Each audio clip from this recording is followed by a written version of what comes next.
is Joel at Story Pipe. This is from Associated Press, Lindsay Tanner, a medical writer. Surgery on girl raises ethical questions. In a case fraught with ethical questions, the parents of a severely mentally and physically disabled child have stunted her growth physically to keep their little pillow angel a more manageable and portable size. I like the idea that they refer to their daughter as a pillow angel because, you know, nicknames like that help you forget that maybe it's your daughter.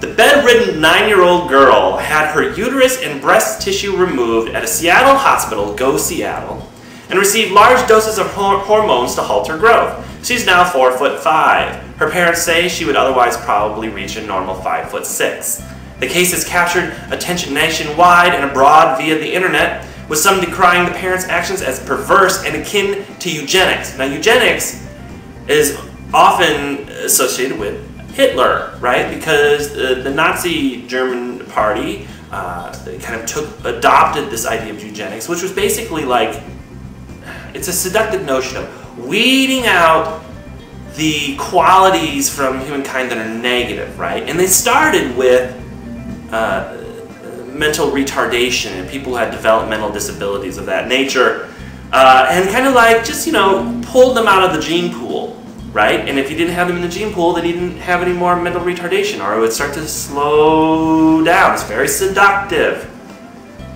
And that's why this is kind of like akin to eugenics.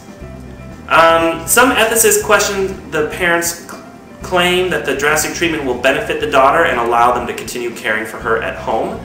University of Pennsylvania ethicist Art Kaplan said the case is troubling and reflects the slippery slope thinking among parents who believe the way to deal with my kid with permanent behavioral problems is to put them into permanent childhood.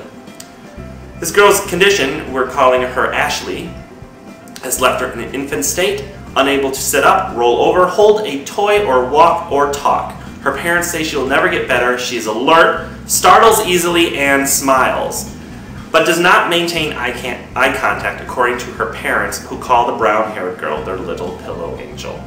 Ashley's smaller and lighter size makes it more possible to include her in family life and activities that will provide her with needed comfort, closeness, security, and love, mealtime, car trips, touch, snuggles, etc., her parents wrote.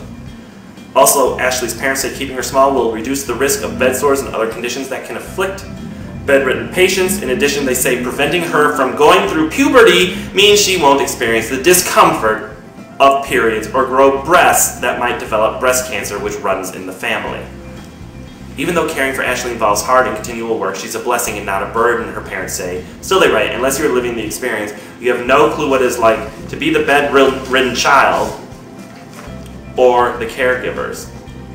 Kaplan questioned how preventing normal growth could benefit the parent. Treatment that is not for the patient's direct benefit only seems wrong to me, the ethicist said.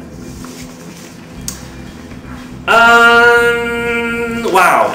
You know, it's kind of weird because they make a statement like you don't know what it's like for the bedridden child to be in the bed all the time. The bedridden child, the point you're trying to make is that they don't even know.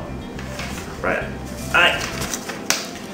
This gets into the question of the parents deciding that, hey, we know that we have a developmentally disabled child, but we want them to have quality of life. We want them to have life and live as long as possible. So we're going to surgically alter them so that we can keep them in an infant state, small, and port them around.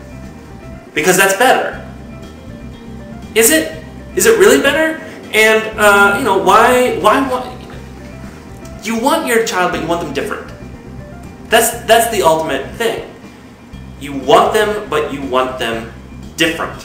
And if you take this notion of yours that they less bed sores, that she won't go through puberty and all these kinds of things. Well, I mean, there's other problems in this world that, you know, eventually genetics might fix. I mean, Matthew Shepard died tied to a fence, beaten to death because he was gay. Well, you know, if his parents had the option of like changing that, then he wouldn't have, you know, ever ended up tied to a fence, beaten to death, right? Or if you're black, it's a lot easier if you weren't in America, it seems. You know, maybe we don't need daddy, we can just get rid of it. No!